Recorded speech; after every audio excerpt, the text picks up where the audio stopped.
Hello, everyone, and welcome to a new episode of Traditionally Speaking. Happy New Year, everyone! Sorry, I had to jump in there. Happy New Year, wherever you are. Really? And in this brand new episode, Joe and I are going to be discussing one of those love 'em or hate 'em aspects of the modern Christmas, the Christmas sweater. And the question is, if you hate them, how bad? Yeah, one of the more fun things about a holiday tradition that's recently come up. But yeah, I mean, apparently you guys in England are just taking off with it and running, the ball down the yard. So you go ahead and shoot. Well, that's the amazing thing, isn't it, about Christmas sweaters? Because whether you love them or you hate them, it's very difficult to ignore them. And over here, it's something I think that really made it start about the 1980s, because there were two TV personalities who really kind of got the ball rolling with the Christmas jumper. One was Timmy Mallet, who was a TV presenter for young kids on ITV. The other one was Giles Brandreth, who used to appear on TV breakfast time news. And he always had interesting things to talk about. Over the years, he opened a teddy bear museum, and he later became a member of Parliament. So he was a well-known figure, and he was well-known for having tasteless sweaters. People used to send them in to him, but viewers would send them in. So that was never any different when it came to Christmas. He would have reindeer, he would have snowmen, he would have all sorts of things on. So that's really what started things going. And then by the 90s, people started giving them out as ironic Christmas presents. And that's really kind of where the momentum started. It became a kind of must-have item from around 2000 onwards, because everybody had to have at least one in the repertoire. Well, and I'll tell you, in the U.S., it's been going on for about the same period of time, and yeah, a lot of white elephant gifts, as we call them, were given as Christmas sweaters, and the uglier the better. So I mean, we have all kinds of ugly sweater parties and everything else that takes place. And of course, and as you well know, for a while we held the record on how many ugly sweaters in one location. That's right. That was Kansas Athletic. Now that was, if memory serves, 2015, when there were 3,473 people in Kansas, all wearing a Christmas sweater at the same time. Now, as far as I'm aware, that may have been challenged December 2023 at the Marina Market in Cork in Ireland. I'm still waiting to see, though, if that has been verified, if they managed to beat the record or not. But it's quite a record to beat. Well, yeah. First of all, in Kansas, I can't even imagine almost 3,500 people getting together in Kansas, let alone all wearing ugly sweaters. So it's a really big place. It's got a very diffuse population. Yeah. Well, you can stand in the plains of Kansas and just keep adding people. So, but yeah, we've seen some really ugly ones, and of course, a lot of them have featured Santa on them, and as you said, snowmen, reindeer, you name it, and Christmas ornaments, and garland, and oh god, some of the ugliest things I've seen, and some of the most god awful colors I've ever seen grace these sweaters. So, and it's just amazing. They keep coming up with new ones every year, and people keep buying them, and it's just, keeps growing. So, and obviously it's growing back in England. Yeah, sure thing. Scotland. I mean, I think what really made things move from sort of the year 2000 onwards was the fact that you started seeing more and more of them in popular culture. So you had things like The Late Late Show, where the presenters were wearing them. You had them in films like Bridget Jones's Diary. And of course, ever since then, we've had all of the Hallmark movies, where people are wearing Christmas sweaters. Or, either because they want to, or they've been caught in a snowdrift, and this is the only thing that's available for them to change into to get into that holiday spirit. So yeah, I think all of those kind of cultural influences have all combined now, and that's why it's become a must-have item. Yeah, but you pointed out something I was unaware of, and I'm very sad to hear. But why don't you tell them what happens to a lot of these sweaters after they're worn?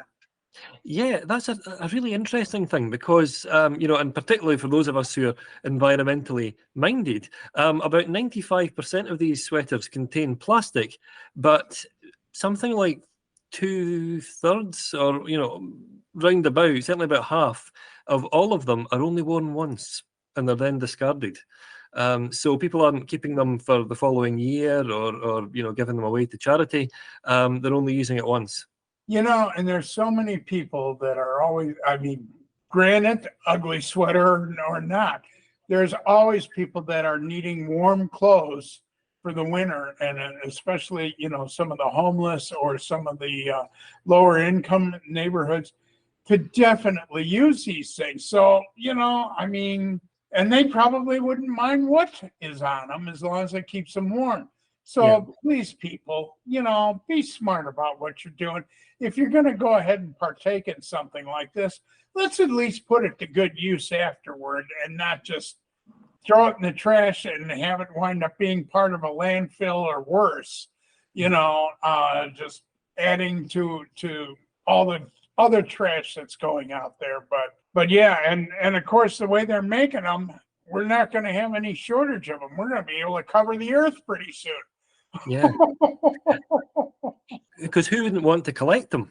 I mean, I've got a collection of about half a dozen that I've managed to put together over the years, and some have been gifts, and some have just been so tasteless. I thought I must have that, I must buy it.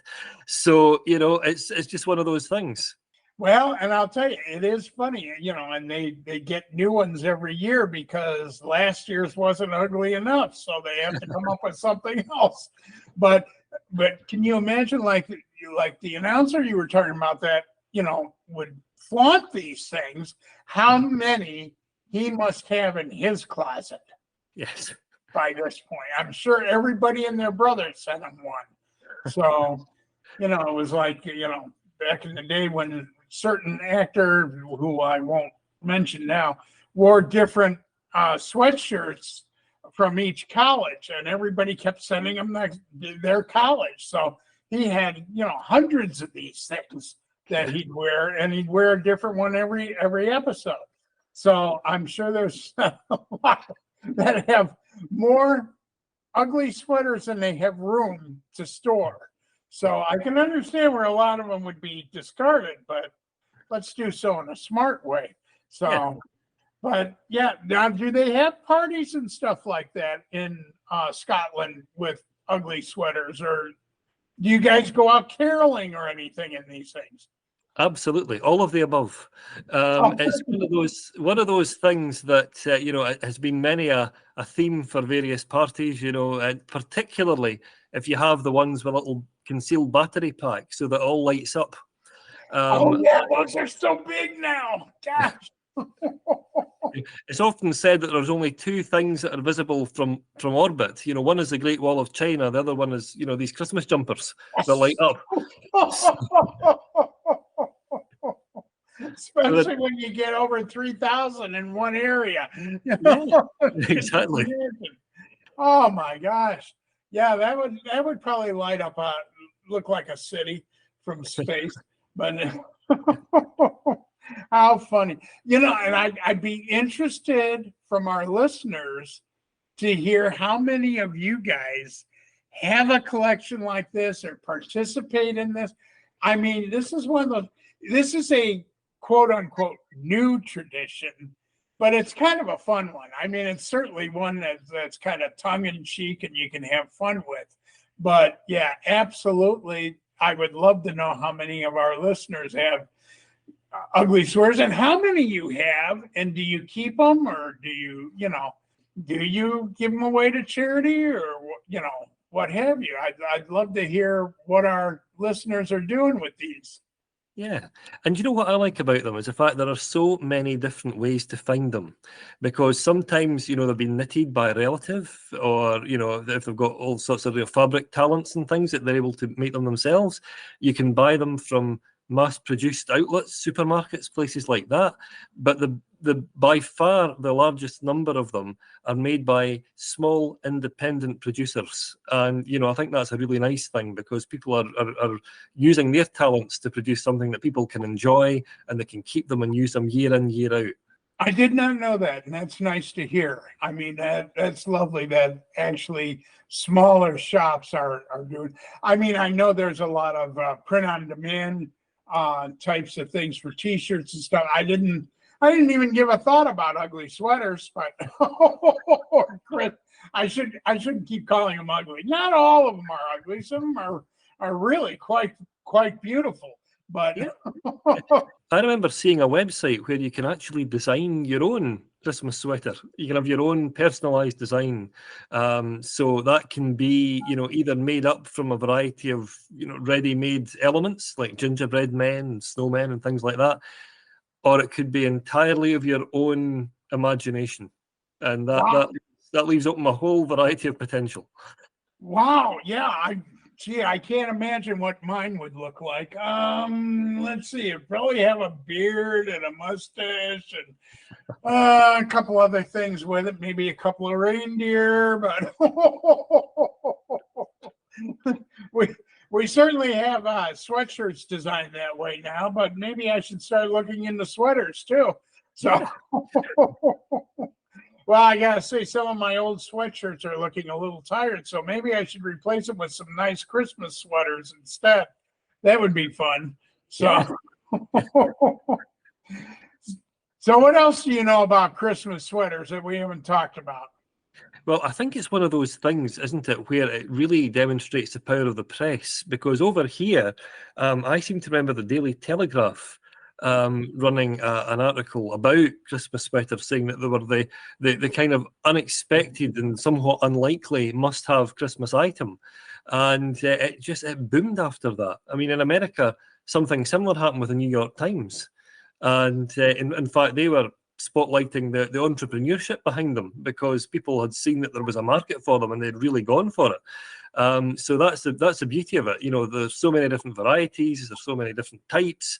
As an ardent retro gamer, as you know I am, I was amazed to find out there are Commodore 64 Christmas jumpers. There are Sinclair Spectrum Christmas jumpers. There are Commodore Amiga Christmas jumpers. So I mean, there's all of those different special interests crossovers as well. Well, and leave it to the media to get this thing really with the ball rolling and get this out to everybody. But also too, now with the internet, there's a lot of people that are sporting their sweaters online and showing off what they got or how they got it or that kind of thing. And I'm sure that's going to certainly take effect with the ones that are designing their own. They're going to want bragging rights on that and show that off. So yeah. I don't see this shrinking anytime soon. No, quite the contrary, because over here you see quite a lot of companies are doing sort of sponsored Christmas jumper days where their employees are coming in, and rather than wearing, their usual suits or their company uniforms, they're wearing Christmas jumpers, and that's taken off. You see it a lot in quiz shows now, where the presenters and the guests are all wearing Christmas jumpers. So yeah, I think so. I think it's hopefully here to stay. Well, and I think it will be. And, this is one of those fun things. And it doesn't matter. You can involve your kids. You can involve your parents. You can involve anybody you want in these things. And kind of like I hate to mention it, but the matching pajama thing, at Christmas, although those are kind of fun too. But yeah, but sweaters, like you said, you can wear them to work. You can wear them shopping. You can do it when you're running your errands. So, and it just brings a smile to other people's faces. And there's certainly nothing wrong with that. Yeah. If you can come up with something that'll put a smile on somebody else's face, why not? Yeah. And what can say more of Christmas than that? That's what Christmas is all about. So, well, what a fun subject. I'm glad we talked about this. So, yeah. And again, I'd love to hear from our listeners on what you have or what you want to send pictures, and Tom, go ahead and tell them where they can send that. Yeah, we'd love to see your own Christmas jumpers. If there's one that means a lot to you, or if there's a story behind it, why not get in touch with us at www.traditionally-speaking.com. Yeah, and again, we'd love to see what you got, and how many you got. Show us your whole collection. We'd love to see it. Except if you're Giles Brandreth, in which case you probably have an entire museum at this point showing all of the different jumpers. Very possible. Well, this was fun. I enjoyed this, and I hope we get a lot of feedback from our listeners. Because, man, I'll tell you, I would love to see some pictures. I'd love to see, what you do, and talk about, do you go to parties? Do you wear them to work? Do you?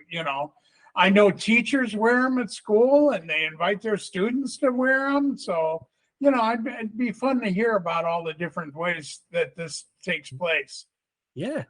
It would be fantastic. And let's hope that it's going to be one of those traditions that's going to continue to evolve and to develop, and that we're going to find these Christmas jumpers in all kinds of unexpected places. Yeah, we'll be having a traditionally speaking history of Christmas sweaters or jumpers, as you call them, down the road. So thank you, everyone, for having tuned in. I really hope that you've enjoyed hearing about Christmas sweaters, but what's going to be our next topic? There's only one way to find out, and that's to tune in again soon. Absolutely. And remember, we come out with a new one every 15th of the month, so be looking for that. And by all means, please subscribe to our channel and add to the fun and join us frequently. So thanks very much, everyone, for having joined us today. I hope that we'll catch up with you again soon. Happy New Year, everyone.